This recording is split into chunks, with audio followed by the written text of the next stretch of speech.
아멘. 성경에는 죽음을 맛보지 않은 사람들이 좀 등장하고 몇 사람 등장하는데, 여러분 딱 죽음을 맛보지 않은 사람 하면 생각나는 사람이 누가 있죠? 에녹. 오늘 본문 말씀에 에녹도 그렇고요. 또 에녹 외에 엘리야가 있습니다. 엘리야도 죽지 않고 불수레와 불말을 타고 회오리바람으로 하늘에 올라갔습니다. 물론 오늘 본문에 등장하는 에녹도 죽기 전에 하나님께서 데려가셨는데, 여러분이 에녹에 대해서는 여러분 잘 알고 계시리라 생각이 듭니다. 에녹의 삶에는 우리가 잘 알고 있는 대로 몇 가지 특징이 있는데, 에녹의 삶의 대표적인 특징 두 가지, 우리들이 잘 알고 있는 대표적인 특징 두 가지를 꼽으라 그러면, 첫 번째는 뭐예요? 첫 번째는 300년 동안 하나님과 동행했다고 하는 것이고요. 자, 두 번째는 죽지 않고 하나님 품에 안겼다는 것이죠. 이 두 가지 특징을 에녹의 삶을 통해서 우리가 알 수가 있는데, 자, 그런데 여러분 에녹의 삶에는요 터닝 포인트가 있었습니다. 그러니까 전환점이 있었다는 사실이 중요합니다. 65세까지는 자기 마음대로 살았는데, 그런데 65세부터 하나님과 동행하기 시작했고, 그 이후로 몇 년? 300년 동안 하나님과 동행하다가 365세에 하나님의 부르심을 받게 되었다고 하는 것입니다. 에녹의 삶에는 이 포인트, 그 전환점이 있었는데, 터닝 포인트가 있었는데, 그때가 뭐냐면 65세 때 그 같은 전환이 있었던 것이죠. 자, 그러면 이 에녹의 삶에 있어서 65세 때에 무슨 일이 있었던 것일까요? 무슨 일이 있었기에 그의 삶은 변화되었을 것이고, 그리고 그 이후에 300년 동안 하나님과 동행했다고 했는데, 이 하나님과 동행한다고 하는 뜻이 무엇입니까? 오늘은 에녹의 삶에 대해서 특별히 이 에녹의 회심과 그리고 하나님과 동행한다고 하는 것의 의미가 무엇인지를 묵상하면서 은혜를 나누고자 합니다. 성령께서 이 시간 저와 여러분들에게 보는 눈, 또 듣는 귀, 깨닫는 마음을 주셔서 나에게 주시는 하나님의 말씀을 하나도 놓치지 않고 그대로 다 받으시기를 주님의 이름으로 축원합니다. 자, 먼저 우리 에녹의 회심에 대해서 알아보기 전에요, 에녹의 가족사를 한번 먼저 살펴봐야 될 텐데, 자, 18절. 자, 18절 보시면 에녹의 아버지가 나오죠. 자, 18절 보시면 야렛은 162세에 에녹을 낳았고, 에녹을 낳은 후 800년을 지내며 자녀들을 낳았으며 그는 962세를 살고 죽었더라 그랬습니다. 자, 에녹의 아버지가 누구라고요? 야렛입니다. 야렛은 몇 살 때 에녹을 낳았다고요? 162세에 에녹을 낳았고요. 에녹을 낳은 후 800년을 살다가 몇 살에 죽었어요? 962세에 죽었습니다. 962세면 얼마나 산 거예요? 962년을 사는 거예요. 그렇죠? 네, 그렇습니다. 자, 그런데 이제 성경은 이 에녹의 아버지 야렛에 대해서는요 더 이상 설명하지 않습니다. 딱 이 정도로 딱 끝을 냅니다. 자, 그 다음에 에녹의 아들이 나오죠. 자, 21절 한번 보시면, 21절 보시면, 자, 에녹은 65세에 누구를 낳았습니까? 무두셀라를 낳았습니다. 무두셀라를 낳은 후 300년을 하나님과 동행하다가 365세에 들림을 받았습니다. 죽지 않고 하나님 나라로 갔다는 것이죠. 자, 그러면 다시 한번 정리를 해보면, 에녹의 아버지가 누구라고요? 야렛이고요. 그 에녹의 아들이 누구라고요? 무두셀라입니다. 자, 그러면 이제 제가 서두에 말씀드린 대로 에녹의 회심에 대한 이야기를 살펴볼 텐데요. 여러분 21절, 22절을 다시 한번 보시기 바랍니다. 21절, 22절을 다 같이 한번 읽습니다. 시작. 에녹은 65세에 무두셀라를 낳았고 무두셀라를 낳은 후 300년을 하나님과 동행하며 자녀들을 낳았으며. 아멘. 에녹의 삶에는 전환점이 있었다 그랬죠? 이 터닝 포인트가 있었다 그랬습니다. 에녹은 몇 년 동안 하나님과 동행했다고요? 300년 동안 하나님과 동행했습니다. 자, 그런데 에녹이 하나님과 동행하게 된 계기가 있었다는 것입니다. 에녹이 300년 동안 하나님과 동행하게 된 계기가 있는데, 22절 다시 한번 보시면 누구를 낳은 후에? 무두셀라를 낳은 후에 300년을 하나님과 동행하며 자녀를 낳았다는 것입니다. 다시 말씀을 드리면 65세에 아들 무두셀라를 낳고 무두셀라를 낳은 후부터 그의 삶이 변화됐다는 것입니다. 무두셀라를 낳은 후부터 하나님과 동행했다고 하는 것입니다. 65세 전까지는 자기 마음대로 살았다는 것입니다. 그런데 65세 때 무두셀라를 낳은 후부터 다른 삶을 살았다는 것이죠. 하나님과 동행하기 시작했다는 것입니다. 여기서 우리가 한 가지 확실히 알 수 있는 사실은 뭐냐면 이 에녹의 회심과 관련 있는 것이 뭐냐면요, 이 무두셀라의 출생, 아들 무두셀라의 출생과 에녹의 회심이 밀접한 관련이 있다는 사실을 알 수가 있습니다. 자, 무엇이 에녹을 회심하게 하고 무엇이 하나님과 에녹이 동행하게 했을까요? 자, 이 질문에 대한 답을 하기 전에 우리가 먼저 성경 한 곳을 찾아보겠습니다. 여러분 한번 신약 성경을 한번 찾아보시기 바랍니다. 신약 성경 유다서. 신약 성경 제일 마지막에 요한계시록인데요. 요한계시록의 앞에 부분인가요? 바로 앞에 부분입니다. 앞에 부분에 유다서 1장으로 구성되어 있는데, 유다서는 한 장으로 구성이 되어 있습니다만 중요한 내용들이 많이 담겨져 있습니다. 좀 익숙하지 않은 내용들이, 그러나 중요한 내용들이 많이 담겨져 있는 성경이 유다서인데, 유다서 14절 15절입니다. 자, 14절 15절을 같이 읽습니다. 시작. 아담의 7대 손 에녹이 이 사람들에 대하여도 예언하여 이르되, 보라, 주께서 그 수만의 거룩한 자와 함께 임하셨나니 이는 무사람을 심판하사 모든 경건하지 않은 자가 경건하지 않게 행한 모든 경건하지 않은 일과 또 경건하지 않은 죄인들이 주를 거슬러한 모든 완악한 말로 말미암아 그들을 정죄하려 하심이라 하였느니라. 아멘. 14절 다시 보시면 누구 얘기가 나오냐면요, 에녹의 이야기가 나옵니다. 아담의 7대 손 에녹이 이 사람들에 대하여서도 예언하여 이르되, 보라, 주께서 그 수만의 거룩한 자와 함께 임하셨나니 이는 무사람을 심판하사 그랬습니다. 다시 한번 여러분 이 본문을 살펴보시면, 자, 유다서에 따르면요, 에녹은 하나님께서 심판하시기 위하여 수만의 거룩한 자와 함께 임하시는 것을 지금 내다보고 있는 것입니다. 여러분, 지금 이 에녹은요, 하나님께서 심판하시기 위해서 임하신다는 사실을 지금 알고 있었던 것입니다. 그리고 이 하나님의 심판을 사람들에게 전하였던 것입니다. 여러분, 어떻게 에녹은요, 이 하나님의 심판을 내다볼 수 있었을까요? 에녹의 아들 무두셀라라고 하는 무두셀라의 그 이름 뜻을 살펴보는 것이 도움이 될 줄 믿습니다. 자, 여러분, 그 에녹의 아들이 무두셀라라고 했죠. 무두셀라라고 하는 이름의 뜻이 무엇이냐면, 여러분 한번 따라해 보시기 바랍니다. 창 던지는 사람. 다시요. 창 던지는 사람. 칼과 창할 때 그 창입니다. 창을 던지는 사람이란 뜻이 무두셀라입니다. 고대에는 마을마다 그 입구에, 마을의 입구에 마을을 지키는 사람이 있었는데 그 사람이 바로 창 던지는 사람이었습니다. 자, 그런데 여러분 한번 생각해 보시면 이 마을을 지키는 창 던지는 사람이 있었는데 이 창 던지는 사람이 쓰러진다는 말은 무슨 뜻입니까? 곧 그 마을에 종말이 임한다는 것을 의미하는 것입니다. 어느 날 하나님께서는요, 에녹에게 세상의 심판이 임박했다는 것을 알려주십니다. 그리고는 아들이 태어나면 무두셀라라고 이름을 지으라고 하셨습니다. 그가 죽을 때, 이 무두셀라가 죽을 때, 에녹의 아들 무두셀라가 죽을 때 심판이 임하리라고 하는 것입니다. 에녹은 아들을 낳았습니다. 아들을 낳아서 하나님의 말씀대로 아들의 이름을 뭐라 그랬을까요? 무두셀라라고 지었습니다. 그리고 에녹은 아들을 볼 때마다 무엇을 생각했을까요? 하나님의 심판을 생각하지 않을 수 없었습니다. 그리고는요, 그때로부터 자신의 삶을 함부로 살 수 없었던 것입니다. 왜요? 하나님의 심판이 임할 것이기 때문에 그렇습니다. 그래서 지금까지는 함부로 살았지만, 그러나 무두셀라가 태어난 이후로 하나님과 동행하는 삶을 살면서 사람들에게도 하나님의 심판을 선포했다라고 유다서에서 기록된 이유가 바로 거기에 있는 것입니다.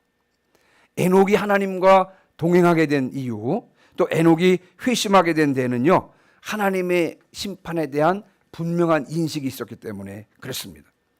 하나님의 심판에 대해서 내다볼 수 있었기 때문에 경각심을 가지고 하나님과 동행할 수 있었던 것입니다. 자, 그러면 이제 하나님께서 그 에녹에게 하셨던 말씀이 있죠. 그 무두셀라, 그의 아들 무두셀라, 창 던지는 사람, 이 무두셀라가 죽을 때 심판이 임한다라고 하는 이 말씀이요, 어떻게 성취되었는지 먼저 살펴보고 넘어가도록 하겠습니다. 약간의 이제 산수 실력이 좀 필요한데요. 여러분 다시 한번 창세기 5장으로 넘어가 보겠습니다. 오늘 읽은 본문으로 한번 넘어가 보겠습니다. 자, 여러분 그 심판이요, 물 심판이 언제 있었죠? 누구 때 있었죠? 노아 때 있었죠. 그래서 우리가 노아의 홍수 심판이라 그랬습니다. 여기서 말하는 심판은 이 노아 때의 홍수 심판을 말하는 것인데, 자, 그렇다면 자, 여러분 노아가 태어났을 때 무두셀라는 몇 살이었을까요? 한번 그것을 한번 계산해 보겠습니다. 자, 5장 25절 보세요. 5장 25절. 자, 무두셀라는 187세에 라멕을 낳았다 그랬습니다.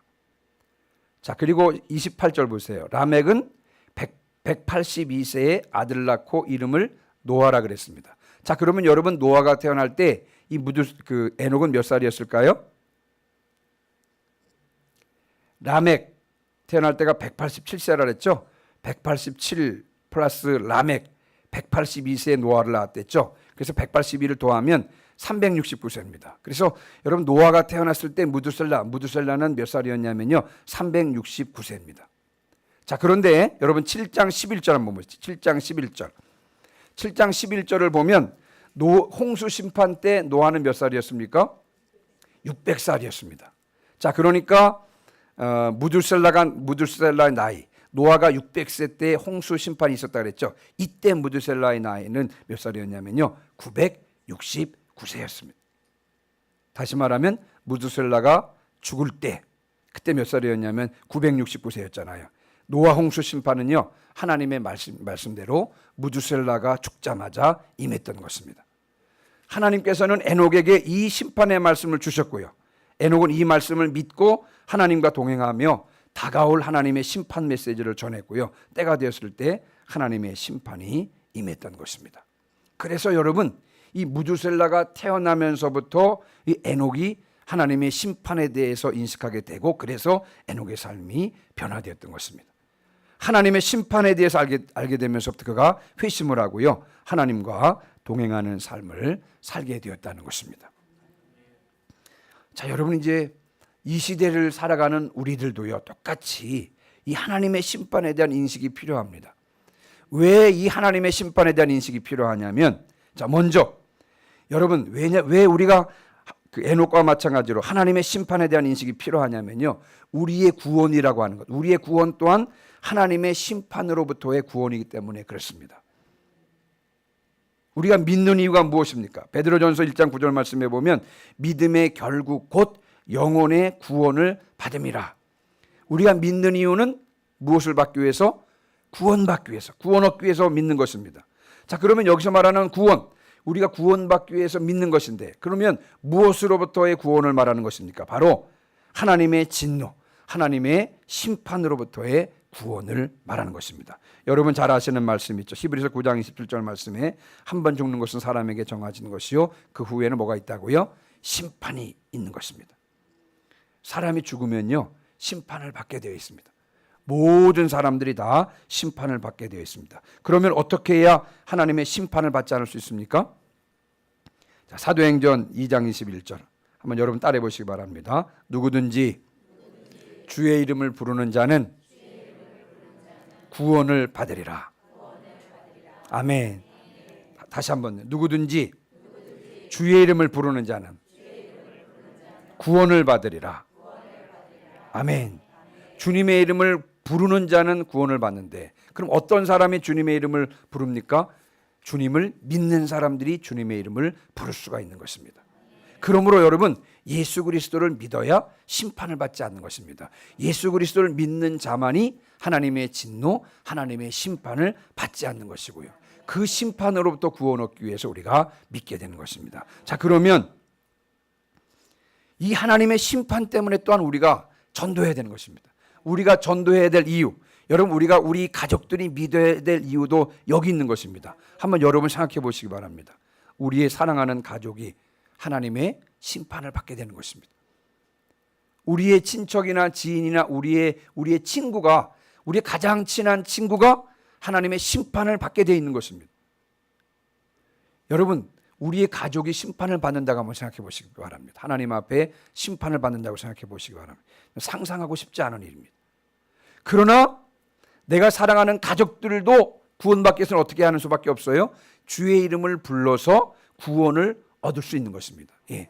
여러분 우리 사랑하는 가족들도 주의 이름을 불러야 구원을 얻을 수 있는 거고요. 내가 아끼는 친구들도 주님을 믿어야 하나님의 심판으로부터 구원을 얻을 수 있는 것입니다. 그래서 로마서 10장 13절로 15절 말씀, 로마서 10장 13절로 15절 말씀 제가 읽습니다. 그런즉 그들이 믿지 아니하는 일을 어찌 부르리요? 듣지도 못한 일을 어찌 믿으리요? 전파하는 자가 없이 어찌 들으리요? 보내심을 받지 아니하였으면 어찌 전파리요? 기록된 바 아름답도다 좋은 소식을 전하는 자들의 발이요 함과 같으니라. 아멘. 하나님의 보내심을 받은 자들이 전파해야 들을 수가 있고요. 들어야 믿을 수가 있고, 믿어야 불러서 주님의 이름을 불러서 구원 얻을 수가 있는 것입니다. 여러분 이것은 변함없는 진리인 것입니다. 어머니가 예수님 믿는다고 해서 자식들이 저절로 여러분 천국 가는 것입니까? 여러분 그렇지 않습니다. 제가 믿는다고, 제가 예수 그리스도를 믿는다고 제 친한 친구가 저절로 저와 함께 천국 갈 수 있습니까? 여러분 그렇지 않습니다. 보냄을 받은 자들이 전파해야 들을 수가 있는 것이고, 그렇죠? 복음을 들을 때 믿음이 생기는 것이고, 믿어야 주님의 이름을 불러서 구원 얻고 하나님의 심판, 하나님의 진노로부터 구원을 얻을 수가 있는 것입니다. 그래서 여러분 무엇보다도 복음을 전하는 우리가 이 하나님의 심판에 대한 분명한 인식을 가지고 있어야 되는 것입니다. 또 보냄을 받은 우리들이 이 하나님의 심판에 대한 분명한 인식을 가지고 불쌍히 여기는 마음을 가지고 전해야 내가 사랑하는 사람들이 듣고 믿게 되고 주님의 이름을 부를 수 있고, 그래서 구원 얻을 수 있는 것입니다. 이제 저를 길러주신 분이 저희 할머니인데요. 제가 목회 초년 할머니 얘기를 하도 많이 했더니 저희 집 사람이 이제 할머니 얘기 좀 제발 하지 마라. 근데 제가 이제 어느 날 할머니가 보고 싶었는데, 할머니 돌아가시고요. 이제 할머니가 보고 싶어서 하나님께 기도를 해서, 하나님 우리 할머니 한번 보여달라고 그랬어요. 하나님 저 할머니 한번 보여달라고. 그리고 나가지고 얼마 후에 그러니까 우리 할머니를 만났습니다. 할머니를. 그러니까 제가 알고 있던 할머니는 저녁에 이제 주무실 딱 무릎 꿇고 기도하면서 주무세요. 그때 제가 이렇게 새벽에 눈을 떠보면 그냥 기도한 채 이렇게 주무시다가 일어나서 씻고 또 새벽 기도 갔다가 오시면 또 저를 위해서 손 얹고 기도해 주시던 그런 분이었습니다. 그러니까 주일이면 아주 옷을 깨끗하게, 아주 특별히 흰색 옷을 좋아하셨는데, 흰색 옷을 머리부터 아래까지 깨끗하게 입고 머리 손질하고 하면 동네 분들이 그래요. 아우 저 노인네는 저렇게 정갈하게 하고 매주마다 교회를 가시네. 아주 깨끗하게 가셨습니다. 그런 할머니. 그러니까 제가 마음 가운데 분명하게 확신하기는 우리 할머니 어디 가셨어요? 천국 가셨죠. 그럼요. 그런데 어느 날 막 할머니가 보고 싶어서 제가 하나님께 기도를 한 거예요. 우리 할머니 좀 보여달라 그랬더니 어느 날 딱 한 번 딱 하나님께서 보여주셨는데, 아주 하얀 옷, 빛나는 하얀 옷을 입은 그 할머니가 아주 환하고 밝은 곳에 서 계신 모습을 제가 꿈속에서 봤습니다. 그러면서 제가 그럼 그렇지, 우리 할머니 천국 가셨지. 그러고 그렇게 하고는 마음 가운데 기쁨을 가졌던 그런 기억이 있습니다. 여러분 우리 가운데 하나님의 심판에 대한 분명한 인식이 우리가 있어야 되는 것입니다. 결국 누구나 다 하나님의 심판대 앞에 서는데 그 심판을 피하기 위해서는 반드시 예수 그리스도를 믿어야 하는 것입니다. 다른 방법은 없는 것이에요. 예수 그리스도를 믿어야 하나님의 심판과 하나님의 진노로부터 구원 얻을 수 있는 것입니다. 그래서 여러분 이 심판에 대한 분명한 인식을 가지고 우리 사랑하는 가족과 또 친구들과 지인들에 대한 불쌍히 여기는 마음을 가지고 복음을 전해야 그들이 우리가 전하는 복음을 듣고 믿게 되고 주님의 이름을 부르게 되고 그래서 구원을 얻을 수 있게 되는 줄 믿습니다. 여러분들이 품고 기도하는 그런 태신자들 뿐만 아니라 여러분들의 가족들, 친척들, 지인, 친구들이요, 여러분들로 인하여 하나님의 심판과 하나님의 진노를 면할 수 있기를 주님의 이름으로 축원합니다. 아멘. 자, 그런데 이제 두 번째는요, 에녹이 이제 무두셀라를 낳고 무두셀라를 낳으면서 하나님의 심판에 대한 인식을 가지고 야, 지금처럼 살면 안 되겠다. 지금까지는 내가 내 마음대로 살았지만 이후에는 정신 똑바로 차리고 살아야 되겠다라고 이런 마음을 가지고 이제 300년 동안 하나님과 동행을 했습니다. 하나님과 동행하다가 365세에 하나님께서 그를 데리고 가셨잖아요. 자, 그런데 이제 우리가 한번 부활신앙의 관점에서 하나님과의 동행을 한번 살펴보도록 하겠습니다. 하나님과 동행하잖아요. 하나님과 동행한다 그러잖아요. 그런데 심판주가 임하실 거 아니에요. 그런데 그렇죠? 근데 심판주 되신 주님께서는 이미 성령의 모습으로 내 안에 이미 와 계시는 것입니다. 그 사실을 믿으시면 아멘. 예. 심판주 되신 주님께서는 이미 성령의 모습으로 이미 내 안에 와 계시는 것입니다. 내 안에 오셔서 나를 다스려 주시고 나를 통치해 주고 계시는 거예요. 이미 예수 그리스도를 믿는 사람들은 이미 내 안에 그분께서 오셔서 다스려 주시고 통치해 주시는 것입니다. 자, 그러면 여러분, 내가 할 일이 무엇입니까? 이미 내 안에 예수님이 와 계세요. 여러분, 내가 할 일이 무엇입니까? 제가 설교하다 보니까 설교를 마치려고 그런가 하긴 자연스럽게 내 안에 계신 그분과 날마다 동행하는 거죠. 하나님과의 동행은 제가 부활선의 관점에서 보면 그냥 이게 자연스러운 것이구나. 이미 그분께서 내 안에 와 계시니까 난 어떻게 해요? 그분과 동행하는 삶을 자연스럽게 살아야 되는 것이구나. 그런 생각을 하게 되었습니다. 자, 그러면 하나님과 동행한다는 것은 무엇을 뜻하는 것일까요? 제가 세 가지를 여러분들에게 오늘 말씀을 드리려고 합니다. 자, 구약성경 한번 찾아보겠습니다. 직접 한번 찾아보세요. 구약성경 아모스서 3장 3절입니다. 구약성경 1277페이지 아모스서 3장 3절.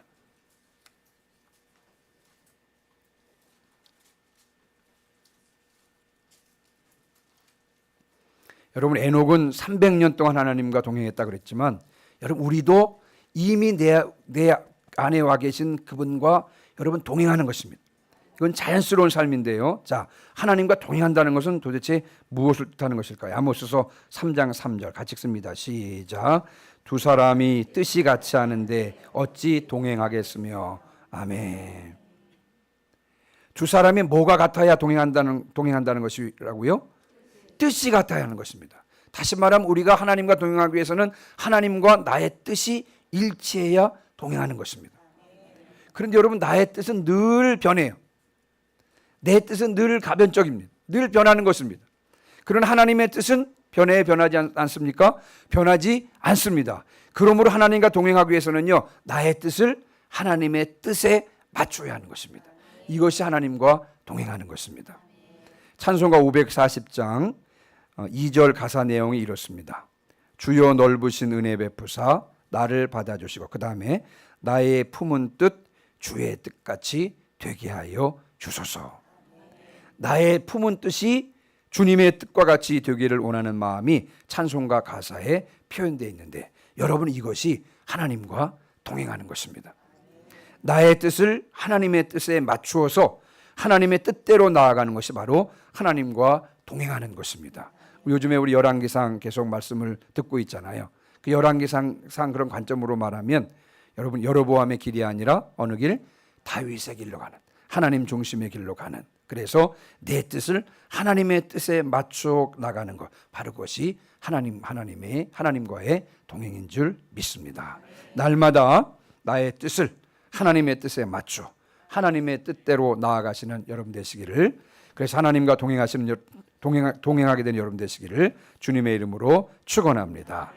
자, 그 다음에 이제 첫 번째 하나님과 동행한다는 뜻은요, 내 뜻을 하나님의 뜻에 맞추어서 같은 뜻을 가지고 나아가는 것이 하나님과 동행하는 것이라고 말씀드렸고요. 자, 두 번째 동행하는 것은 뭐냐면요, 이번에는 신약 성경 한번 찾아보겠습니다. 데살로니가전서 5장 17절 잘 아시는 말씀인데요. 데살로니가전서 5장 17절 말씀.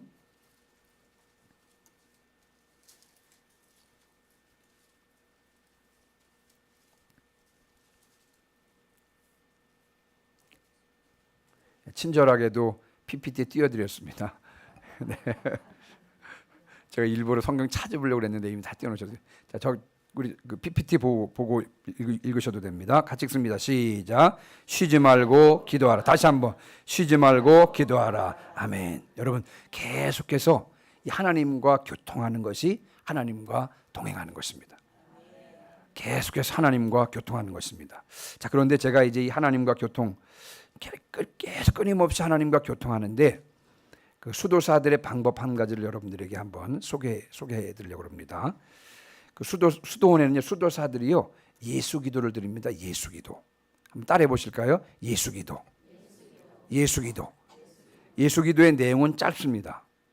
이제 전반부와 후반부로 나눠지는데 전반부는 뭐냐면 하나님의 아들 주 예수 그리스도시요. 후반부는 이 죄인을 불쌍히 여기소서. 이겁니다. 하나님의 아들 주 예수 그리스도시요, 이 죄인을 불쌍히 여기소서. 수도사들이 일을 하면서도요, 숨을 들어마시고 내쉬잖아요. 숨을 들어마시면서 하나님의 아들 주 예수 그리스도시요, 숨을 뱉으면서 이 죄인을 불쌍히 여기소서. 이렇게 기도하는 것입니다. 예, 무엇을 하든지요, 항상 늘 주님을 의식하고 주님과 교통하도록 하기 위해서 계속해서 주님과 교통하기 위하여 여러분 이 수도사들이 계속해서 예수 기도를 드리는 것입니다. 눈을 뜨는 순간부터 하나님의 아들 주 예수 그리스도시요, 이 죄인을 불쌍히 여기소서. 하나님의 아들 주 예수 그리스도시요, 이 죄인을 불쌍히 여기시옵소서. 노동을 하면서도 무슨 일을 하면서도요, 숨을 들어마시고 내쉬면서 이 예수 기도를 하면서 계속해서 하나님을 의식하고 하나님과 교통하는 이것이 바로 예수 기도인 것입니다. 하나님과 동행하기 위해서는요, 늘 주님께 여쭙고 주님과 대화하는 것이 하나님과 동행하는 것입니다. 다윗이 하나님과 동행하는 귀한 예를 보여줍니다. 사무엘하 2장 1절에 보니까 다윗이 하나님께 여쭤요. 제가 올라가리까? 그때 하나님께서 말씀하세요. 올라가라. 그랬더니 또 다윗이 하나님께 여쭙습니다. 어디로 올라갈까요? 헤브론으로 올라가라. 그래서 여러분 다윗이 하나님의 말씀에 순종해서 헤브론으로 올라갔습니다. 또 그리고 사무엘상 23장에도 보면 블레셋 사람들이 그일라라고 하는 지역에 침략을 해서 그일라 주민들을 죽이고 있다는 소식을 듣고는 하나님께 여쭙습니다. 다윗이 내가 가서 이 블레셋 사람을 치리까? 그랬더니 하나님께서 가서 블레셋 사람들을 치고 그일라를 구원하라 그랬습니다. 그때는 주변 사람들이요, 아니 지금 유다로 올라가면 지금까지도 유다에 있다가 도망 다니고 그런 상황인데 다시 유다로 가는 것은 너무 위험한 일이 아닙니까? 그랬더니 다시 다윗이 하나님께 여쭙습니다. 내가 가서 이 블레셋 사람들을 치니까 그때 하나님께서 다시 한번 똑같은 말씀을 하세요. 일어나 그일라로 내려가라. 내가 블레셋 사람들을 내 손에 넘기리라. 그래서 다윗이 또 순종해서 그일라에 가서 그일라 사람들을 블레셋 사람들로부터 구원했습니다. 그런데 이제 다윗이 그일라에 있다는 소식을 듣고 또 사울이 사람을 보내서 이제 사울을 추적해 오려고 하는 것입니다. 사울이 내려온다는 소식을 듣게 됐습니다. 또 다윗이 하나님께 여쭙습니다. 사울이 내려오겠나이까? 그때 하나님께서 말씀했어요. 그가 내려오리라. 또 여쭙습니다. 그일라 사람들이 나와 내 사람들을 사울의 손에 넘기겠나이까? 그랬더니 하나님께서요, 그들이 너를 넘기리라 말씀해 주십니다. 그래서 여러분 다윗은 늘 움직일 때마다 항상 주님께 여쭈어서 주님의 뜻을 알고 그 주님의 뜻대로 움직였던 것입니다. 아주 사소한 일이라도 주님께 여쭙고 주님의 뜻을 알고 나아가는 것이 바로 주님과 동행하는 것입니다. 늘 주님을 의식하면서 내 삶 가운데 아주 사소한 일도 주님께 여쭙고 그분의 뜻을 알고 그 뜻에 순종하면서 나가는 것이 주님과 동행하는 일인 줄 분명히 믿습니다. 늘 주님을 의식하고 늘 주님과 교통함으로 주님과 동행하시는 여러분 되시기를 주님의 이름으로 축원합니다. 아멘. 자, 한 가지만 더 말씀을 드리고 말씀 마치겠습니다. 자, 이번에도 베드로전서 1장 16절.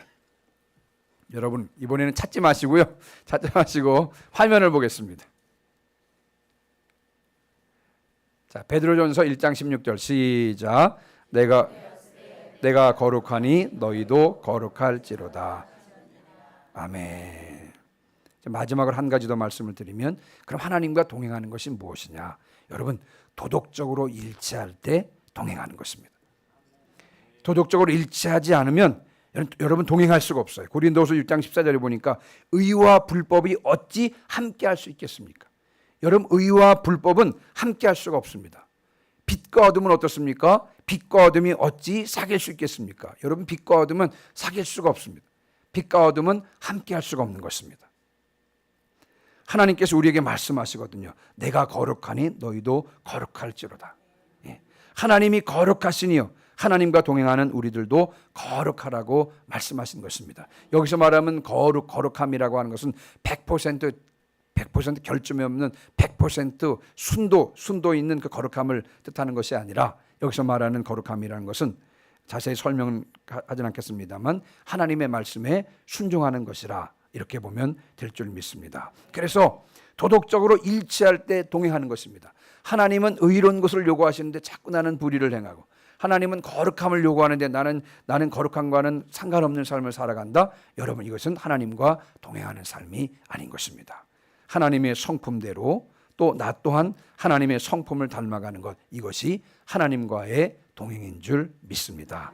오늘 이제 말씀을 마무리하고 마치면서, 여러분, 지금 이 시대에 사는 우리들도 에녹과 마찬가지로요, 하나님의 심판에 대한 의식이 필요한 줄 믿습니다. 왜서 그렇습니까? 바로 나의 구원 또한 하나님의 심판으로부터의 구원인 줄 믿습니다. 뿐만 아니라 그 의식을 가지고 있어야 내 속에 불쌍히 여기는 마음을 가지고 또한 복음을 전할 수 있기 때문에 그런 것입니다. 그래서 하나님의 심판을 분명히 인식하는 저와 여러분 되시기를 주님의 이름으로 축원합니다. 뿐만 아니라 에녹이 그 하나님의 심판을 분명히 의식하고 300년 동안 하나님과 동행했던 것과 마찬가지로 오늘 세 가지 여러분께 말씀을 드렸죠. 내 뜻은 내려놓고 하나님의 뜻에 순종하며 나가는 삶, 늘 주님과 교통하는 삶, 그리고 도덕적으로 주님과 일치하는 그와 같은 주님과 동행하는 삶을 사시는 여러분 되시기를 주님의 이름으로 축원합니다. 아멘. 우리 시간 540장 찬송하시고